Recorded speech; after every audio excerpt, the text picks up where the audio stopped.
In the previous video, we quickly defined what limit is, and this is what it looks like. And it's if we have limit of f of x equals L as x goes to 8.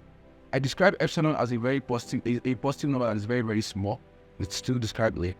There would exist a delta which depends on that epsilon, such that the absolute value of f of x minus n is less than epsilon whenever x minus a in absolute value is less than delta. Now, what we do here is actually called the game of epsilon and delta. You'll be given an epsilon, then you produce a delta. This delta must depend on the epsilon that you are given. So let's see how it really works. Let's say, for instance, a trivial case is if you have f of x equals 2x minus 5. Of course, let's say a equals, let's choose a to be equal to, let's say, 3 in this case. If a is 3, of course, we know that the limit as x goes to 3 of 2x minus 5, this is just by the direct substitution. This will be 2 times 3 minus 5, and that will be 1. Now, having this now, so we know that L equals 1. L is 1, and we know A equals 3. So we have everything in our definition. So the first thing we need to do now is that we are sure that there should be an epsilon such that 2x minus 5 minus the L now is 1 should be less than epsilon whenever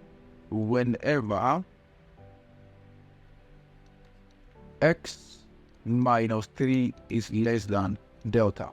So what I'm going to do here is that I'm going to try to write this entire thing in this absolute value here.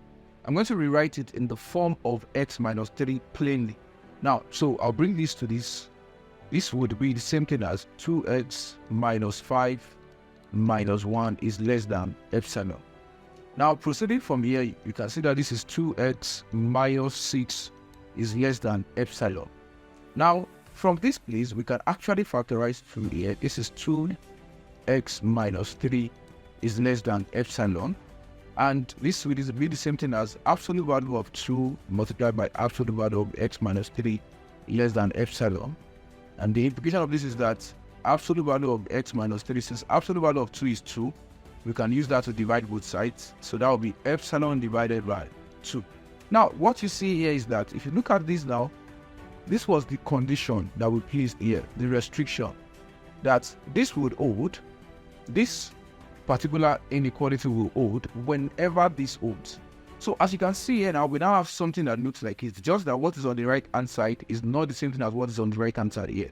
In fact, the next thing that you need to compare now is that your delta and this guy here, which is epsilon over 2, is the same thing. So that implies that delta is epsilon divided by 2. And with this, you have been able to produce a delta from the epsilon that you were given. So if epsilon is like 10 raised to the power negative 1, then that implies that delta would be 10 raised to the power negative 1 divided by 2. And that's how you find a delta when you're given epsilon. However, there are more complex functions that you might have in the future. I'll still be taking more example on other complex functions, but this is just to explain what definition of limit looks like. Don't forget to follow me and subscribe to my YouTube channel. I'll see you around.